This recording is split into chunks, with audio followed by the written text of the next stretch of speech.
Welcome to Forthright.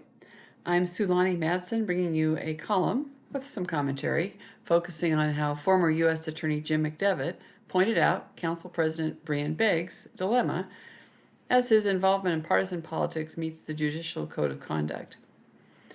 First, the column, published Thursday, June 15, 2023 in the Spokesman Review and headlined, "Mcdevitt and Beggs Differ on Judicial Conduct." It was 2 minutes, easily overlooked at the open forum kicking off the Spokane City Council meeting on Monday. Jim Mcdevitt was the first person called to the microphone, where he read a statement saying Council President Breean Beggs was potentially in violation of the Code of Judicial Conduct, given his appointment in May to a Superior Court position. It's not a charge to be taken lightly. Coming from a former U.S. Attorney for Eastern Washington, Mcdevitt has served under 2 presidents, Democrat and Republican. He's been appointed and reappointed to state positions by Democrat Governors Christine Gregoire and Jay Inslee. Quote, "I never ever let politics interfere in the administration of justice, the practice of law, or choosing friends," Mcdevitt said on Tuesday. He spoke up because, again quoting, "the justice system needs to be absolutely free of political influence or the public loses confidence in the system," end quote. Not surprisingly, Breean begs to differ on the details. In an email response asking for his point of view, Beggs said, "I am proceeding as if the judicial ethics rules apply to me and have not endorsed or contributed to any political candidates since I submitted my application for judge on April 17th, nor do I believe I have engaged in any proscribed conduct outside of the legislative privileges and duty my current elected position entails," end quote. Mcdevitt stated in his testimony that the authority of the Code of Judicial Conduct applies when someone becomes a judicial candidate.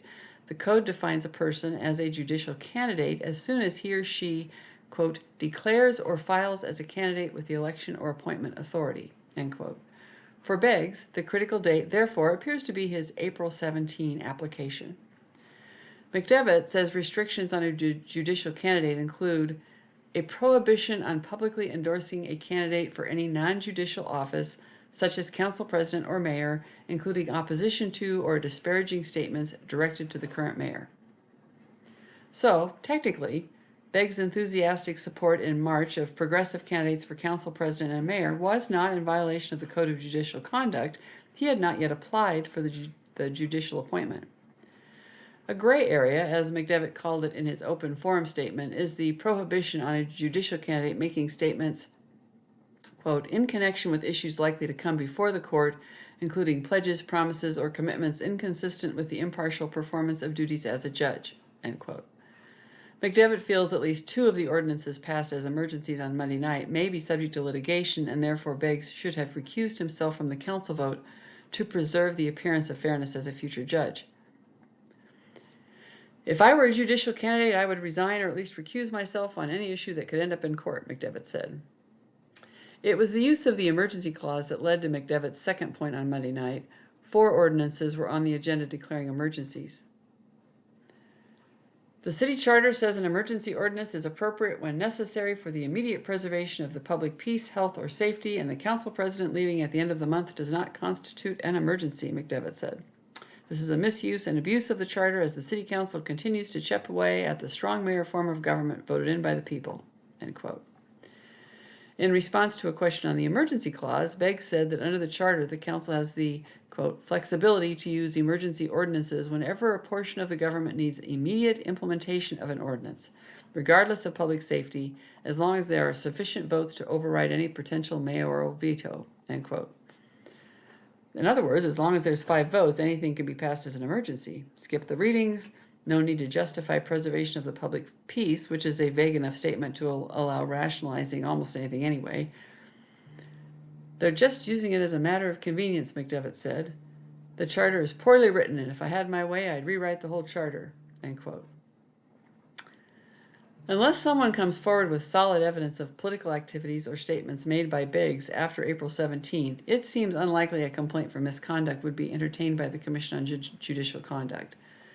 Beggs has not yet submitted his formal letter of resignation. He has informally indicated his last day will be July 13th. Congratulations to judicial candidate Beggs on the appointment. But his early endorsements in municipal races are not a good look, and it highlights the difficulty Beggs faces in making the transition out of partisan politics into the role of a neutral judge. So this one did generate a few emails, one from Mike of Spokane. A fascinating column on Beggs. He is certainly a smooth-spoken individual, very unlike Ben Stuckert, rarely offensive. I rarely do agree with him, but I admire his abilities to say things unoffensively. And you know, Breean, I think that was a compliment. I've talked to Mike before, in person on the phone, and I believe he is sincere. From attorney Jeffrey Feiner of Spokane, who for the record tends not to agree with me politically, but I appreciate how he carries on a robust civil debate. His critique raises good points. Jeffrey says, Mcdevitt is correct. The charter is poorly written in places, but following a rule that is poorly written is not an offense. Even Clarence Thomas can claim with a straight face that he followed the literal rules for judicial conduct. Jim Mcdevitt's complaint is with the rule itself. Still, he had no difficulty calling Beggs' lawful conduct act and abuse a rather political stance. And his claim that Monday night's emergency actions may be subject to litigation and therefore necessitates recusal under the likely to come before the court standard is, forgive the hyperbole, hogwash. He's a lawyer. He knows there is a huge gap between may occur and likely occur. If every decision that may be reviewed means then the judicial candidacy neuters them, we've altered the rule. I'm a fan of Mr. Mcdevitt on many counts, but he is tone deaf on some issues. Like many intelligent people, his political alignments are at the core of some of his strongest actions. I don't think that's a bad thing necessarily, but he does love to claim independence, where on examination his position is based on political views, if not outright partisanship, a more extreme version. Who knows what the Ethics Commission would do with a complaint? It's a commission that functions poorly even as to its own rules and jurisdiction. And being a volunteer group, it is given wide latitude, nearly free from criticism within the city administration. My reply, I told Jeffrey, you know, it's that time of year when everyone playing politics insists they aren't, but everybody else is. I don't doubt Jim Mcdevitt's sincerity in being irritated with Breean, and certainly playing right up to the ethical line is ethical, if awkward. Speaking of awkward, I noticed in the Sunday paper about the municipal races and fundraising that Breean Beggs was still being referred to as endorsing Betsy Wilkerson. And then I went on. I told Jeffrey I'd have to ask the editors if Breean had requested a correction to that article, but I haven't done that yet. And corrections appear, you know, they appear inside on a second page, and they don't really help with a print edition. They can be corrected online, though. And I did ask Breean in an email if he'll be withdrawing his endorsement of Betsy Wilkerson that he made in a speech at her campaign kickoff in March. Just a few weeks later, after that campaign kickoff, he put in his application for the judicial appointment. But apparently he still hadn't turned his mindset from being an activist to being a jurist. The video is still on YouTube as of June 22nd, 2023.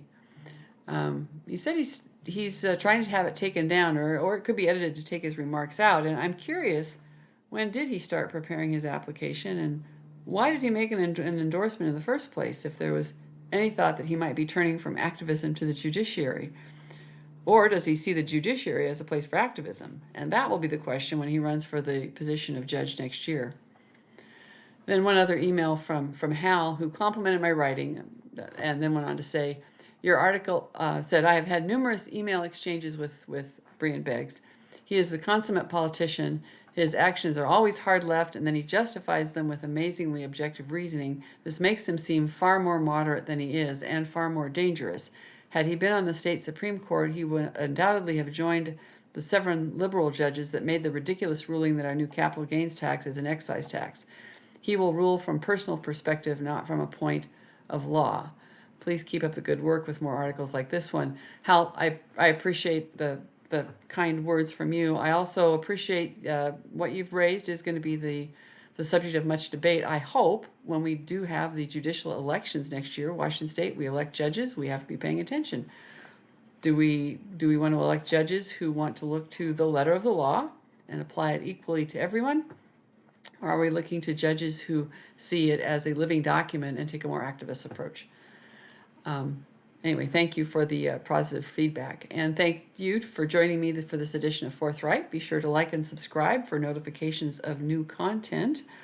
If you really like the work, pledges are appreciated at Substack. It helps justify the time commitment to grow this as a platform for community voices.